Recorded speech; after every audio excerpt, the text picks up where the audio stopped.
Let's be honest, living to 85 and beyond isn't as common as it should be.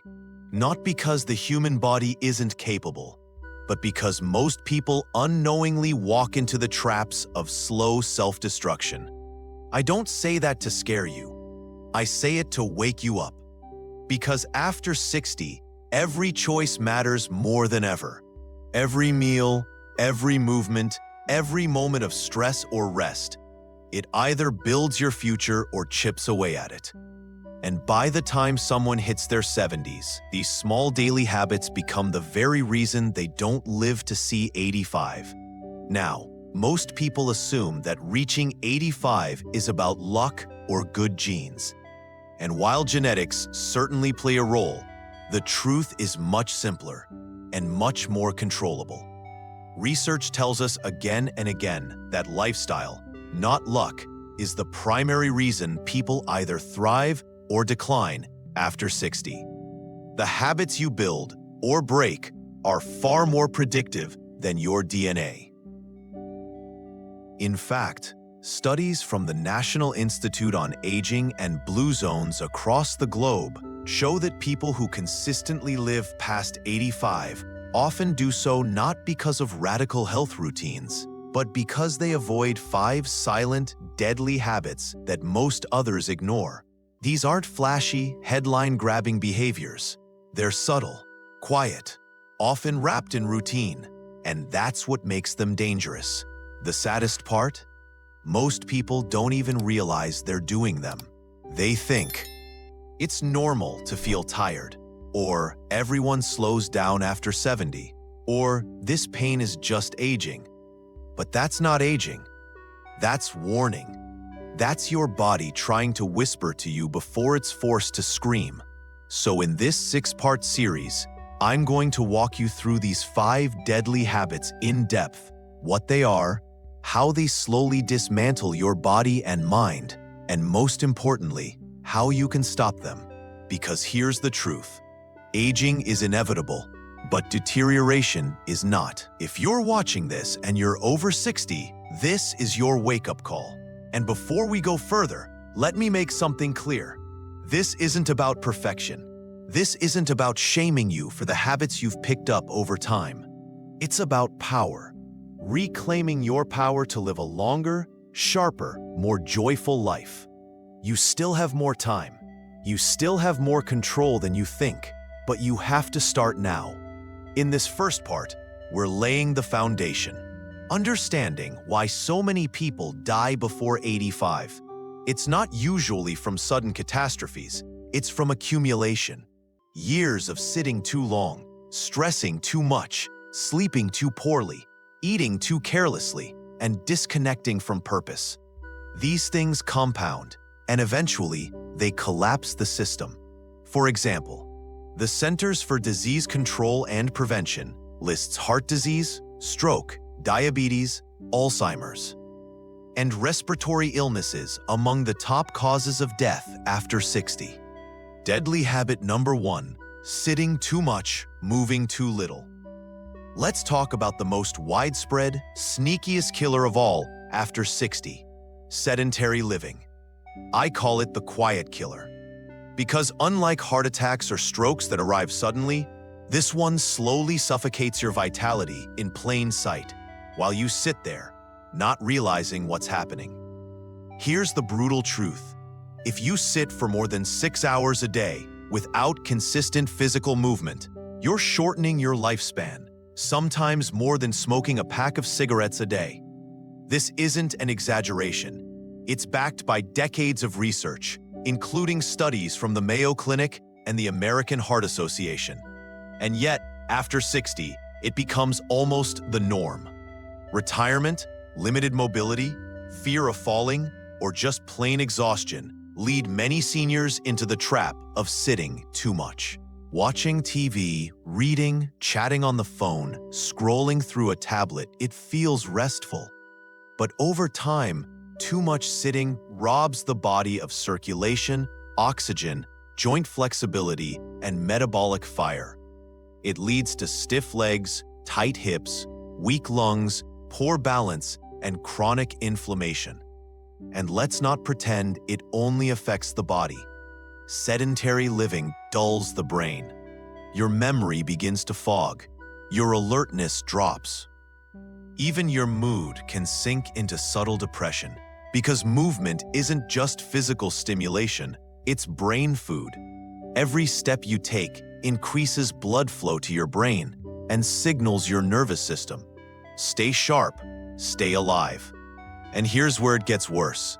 After 60, your body loses muscle mass rapidly, something called sarcopenia. And the less you move, the faster it accelerates. You lose strength, stamina, balance, and coordination.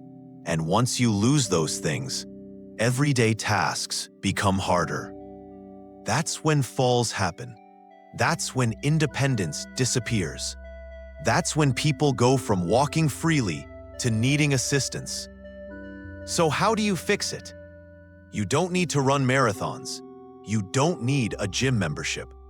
What you need is intentional daily movement. And it starts small. Set a timer every hour to stand up and walk around the room. Do gentle stretches in the morning. Practice chair yoga. Take short walks after meals. Even pacing while brushing your teeth or doing light housework can reset your body's metabolic rhythm. Another powerful habit: stand while talking on the phone. It's so simple, but adds hundreds of steps a day. Consider investing in a pedometer or smart tracker. Many seniors are shocked to learn they only walk 1,000 to 2,000 steps a day, far below the 5,000 to 6,000 needed to maintain muscle and cardiovascular health. Also, focus on balance exercises. Try standing on one leg while holding onto a chair. Do ankle rolls, calf raises, or gentle toe touches. These small movements train your body to stay agile and prevent the dreaded frailty spiral. And if you're in a wheelchair or have mobility issues, don't think you're excluded. There are seated exercises that increase circulation, engage your core, and reduce stiffness. The key is motion, not intensity. Your body is designed to move. And when it doesn't, it starts preparing to shut down. That's not dramatic. That's biological truth. But the opposite is also true. Move daily, even gently, and your muscles say, "Okay, we're staying alive." Your heart says, "Let's keep beating strong." Your brain says, "Let's stay awake." So here's your mission today. Get up right now. Take 30 steps. Stretch your arms above your head. Roll your ankles. Feel your body wake up. It may seem small, but that's how big change begins. Deadly habit number 2. Eating too much sugar, even the healthy kind. If I told you there's one thing in your kitchen silently shaving years off your life, something that increases your risk of diabetes, heart disease, dementia, and even cancer, would you throw it out today? Because that thing isn't poison in a bottle. It's sugar. And I'm not just talking about candy or soda.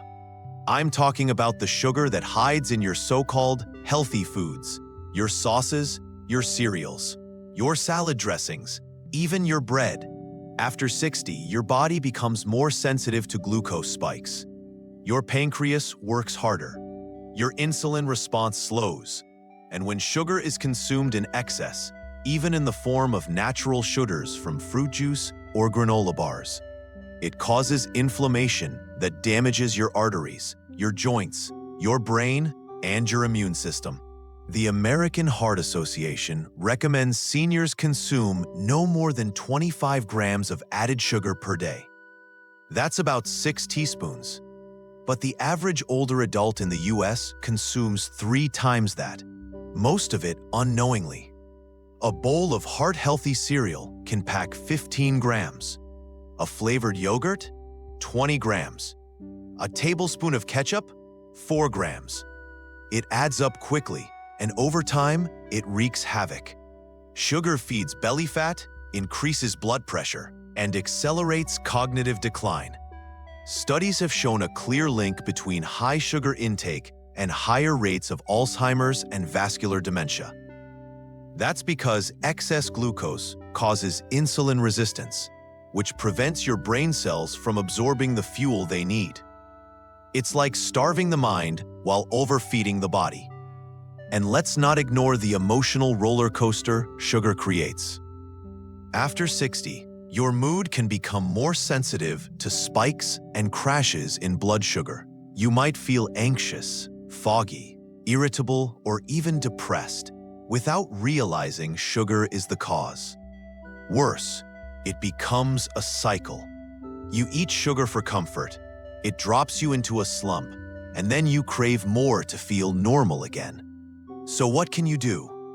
You don't need to eliminate sweetness entirely, but you do need to become a sugar detective.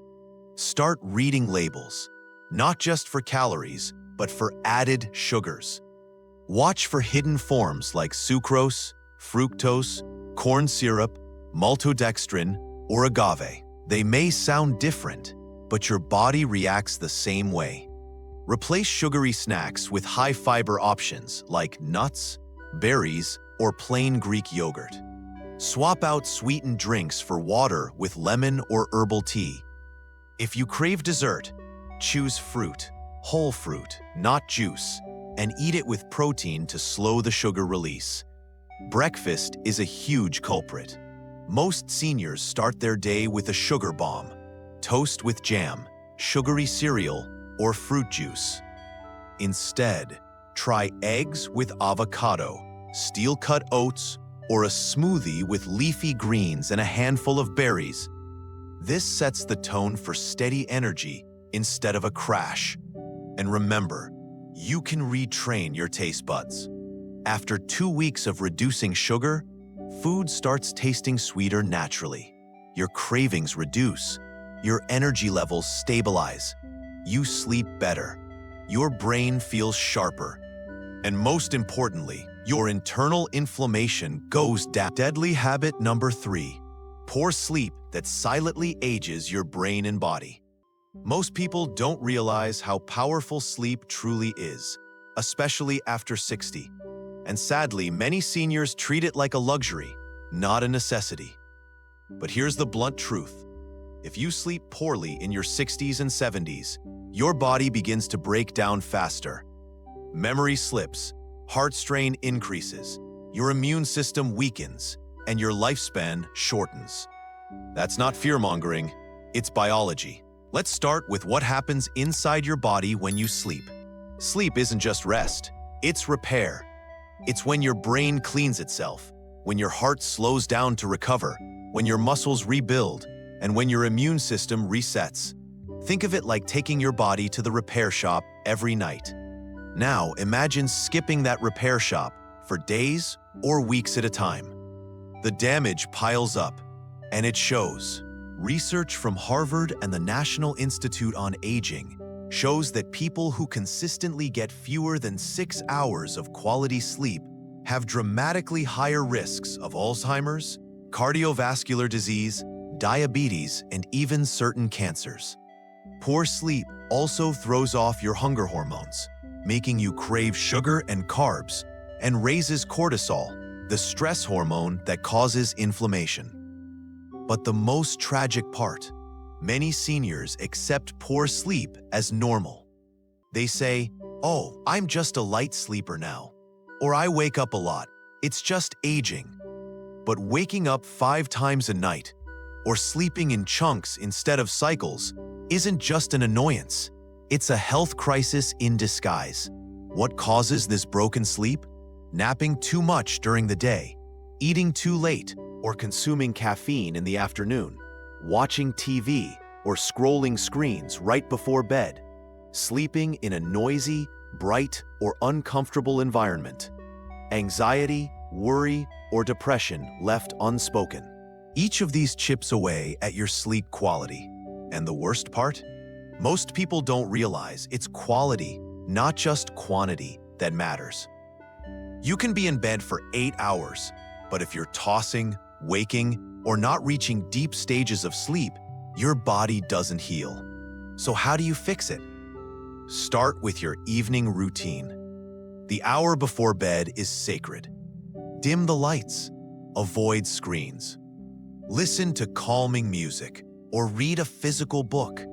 Drink something warm and caffeine-free, like chamomile tea or warm milk with turmeric. Set a consistent bedtime, even on weekends. Your brain thrives on rhythm. Use blackout curtains to create a dark environment. Keep your room cool. Around 65 to 68 degrees Fahrenheit is ideal for deep sleep. And if you live in a noisy area, use white noise or a fan to block disruptions. Avoid heavy meals or sugar 2 hours before bedtime. And if your bladder keeps waking you up at night, stop drinking liquids 90 minutes before bed and use the restroom right before you lay down. If stress is the culprit, try journaling your worries before bed or use deep breathing techniques. One effective method: inhale for 4 seconds, hold for 4, exhale for 6. Repeat this for 2 to 3 minutes.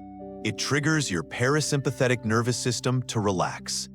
Finally, speak with a doctor if you've been experiencing sleep apnea, snoring, gasping, waking up tired, or restless leg syndrome. These are treatable, but many seniors suffer silently, thinking it's just part of aging. Here's what I tell my patients. Every night you sleep well, you age in reverse. Your brain gets sharper. Your body feels stronger. Your immune system reboots. Sleep isn't optional. It's the foundation. Without it, no other healthy habit matters. Deadly habit number 4, emotional isolation, the silent killer no one talks about. Let's take a moment to talk about something that isn't in your medicine cabinet or your fridge, but something that may be destroying your health faster than sugar, poor sleep, or even high blood pressure. That thing is loneliness, or more specifically, emotional isolation. And the truth is, this silent force is stealing years from millions of seniors, and nobody talks about it until it's too late. According to a 2023 report from the U.S. Surgeon General, loneliness is now considered a public health epidemic. Studies show that chronic loneliness increases your risk of early death by more than 50%, which is comparable to smoking 15 cigarettes a day. It's even more dangerous than obesity, and it's especially harmful for people over 60 when life changes like retirement, health issues, loss of a spouse, or friends passing away make meaningful connection harder to maintain. So what is emotional isolation? It's not just living alone, it's feeling alone. It's the sense that no one really knows you anymore, that your conversations are shallow, that no one asks about your past, your feelings, your purpose. It's when you're surrounded by people but still feel invisible. And here's why that matters so much. Humans are biologically wired for connection. We're social beings. The same parts of the brain that process physical pain light up during experiences of rejection or isolation. That's why loneliness doesn't just feel bad, it actually harms your physical body. When you're lonely, your stress hormones stay elevated, your sleep gets disrupted, your immune system weakens, inflammation increases, blood pressure rises, your risk of cognitive decline skyrockets. And worst of all, your motivation starts to fade. You move less, eat worse, and withdraw further, creating a vicious loop that spirals downward. I've seen this too often in my older patients. They stop going out because it takes too much energy. They stop calling friends because everyone's busy. They stop expressing their feelings because what's the point? And then, one day they realize they haven't had a real heartfelt conversation in weeks or even months. But here's the good news. You can fight back. And you don't need 20 friends or a big social calendar. What you need is authentic connection.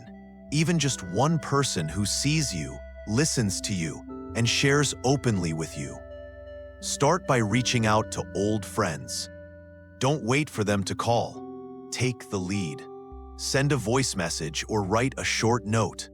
Rebuild a connection, even if it's been years. Join a community group or a senior center. Many people feel awkward walking into a new setting. But remember this, most people there feel exactly the same way. That moment of courage might lead to the best conversation of your week. If mobility is an issue, try virtual communities. There are forums, phone groups, and even senior chat rooms designed for genuine conversation. Technology, when used wisely, can bring warmth, not isolation. Also, volunteer. Studies show that seniors who volunteer even once a week feel more connected, live longer, and report higher life satisfaction. Giving your time to others creates meaning and opens new doors for friendships. And don't underestimate the power of emotional honesty. If someone asks how you're doing, don't say fine by default. Say the truth. I've been feeling a little off, or I could use a little more company. Vulnerability is the bridge to connection. If you feel overwhelmed, talk to a counselor. There is no shame in asking for emotional support. In fact, it's one of the bravest steps you can take. Many cities offer free or low-cost therapy for seniors. Even a single conversation can lift a massive weight. Loneliness isn't a sign of weakness. It's a signal from your body saying, I need people. And that need doesn't fade with age. It grows deeper. Deadly habit number 5, the toxic belief that it's too late for me. We've reached the final and arguably most powerful habit that shortens life after 60. It's not a food. It's not a disease. It's not even a physical behavior. It's a thought. And yet this one thought quietly destroys more potential, more happiness, and more health than almost anything else I see in my work with seniors. That thought is, it's too late for me. This belief slips into the mind like fog, soft, silent, and easy to ignore. It doesn't shout, it whispers. It shows up when you see a fitness video and think, I can't do that anymore. When you hear someone talk about travel and think, that ship has sailed. When you feel a little pain and say, well, I'm old now. That's just how it is. It sounds logical, but it's a lie. Here's the truth. The human body never stops adapting. Your brain can grow new connections in your 70s, 80s, and even 90s. Your muscles can regain strength. Your lungs can expand. Your heart can become more efficient. You are never too old to make a positive change and feel the results. But the moment you believe it's too late, you stop trying. You give up before you've even tested your limits. And when effort stops, decline begins. Not because your body is weak, but because your spirit went quiet. Let me tell you something I've seen over and over again. The people who thrive into their 90s and beyond are not the ones with perfect health or perfect genes. They are the ones who stay curious, who try new things, who expect to feel better even after setbacks. They don't see age as a finish line. They see it as a new beginning. Now I know what some of you might be thinking, but Dr. Hartley, I already have problems. Arthritis, diabetes, I lost my spouse. I live alone. I don't have energy like I used to. And yes, those are real challenges. But challenges don't mean the end. They mean you'll walk a different path, with different tools, but the journey is still yours to take. Every single improvement matters. Maybe you can't jog, but you can stretch. Maybe you can't travel across the world, but you can explore a new park nearby. Maybe you've never lifted weights, but you can lift soup cans and start from there. Progress doesn't care where you start. It only cares that you start. Your belief system is the engine behind every decision. When you believe your best years are behind you, you lose the motivation to care for your body. But when you believe that good days still lie ahead, you eat better, move more, connect deeper, and sleep more soundly. And that one belief creates a ripple effect across every cell in your body. So how do you begin to shift this mindset? Start small, but start daily. Every day, do one thing that signals to your body, I still matter. That could be a 5-minute walk, a phone call, writing in a gratitude journal, or stretching before bed. Celebrate progress, not perfection. If you slept better than yesterday, that's a win. If you ate one healthier meal, that's a win. Don't compare yourself to your younger self. Compare yourself to who you were last week. Surround yourself with life. Watch stories of older adults who learned new skills or overcame late-in-life obstacles. Fill your environment with inspiration. Speak differently to yourself. Eliminate phrases like, I'm too old for that. Replace them with, let's try, or maybe I can. Language matters more than you think. Visualize your future. Picture yourself at 85, alive, joyful, independent. What would that version of you need to do today? Let that image guide you. The final deadly habit is mental resignation. But here's the miracle. The antidote is already inside you. It's your choice, your spark, your willingness to believe that even now, especially now, you can grow stronger, sharper, and more fulfilled. So I'll leave you with this. If you want to live past 85, not just survive, but thrive, then stop looking at the clock and start looking at the possibilities. You are not done. You are not too late, and your best chapter could begin today. If this video lit something in you, please hit the like button, share it with a friend, and subscribe for more life-changing senior health and wisdom tips. We're here to walk this journey with you, because growing older should mean growing bolder.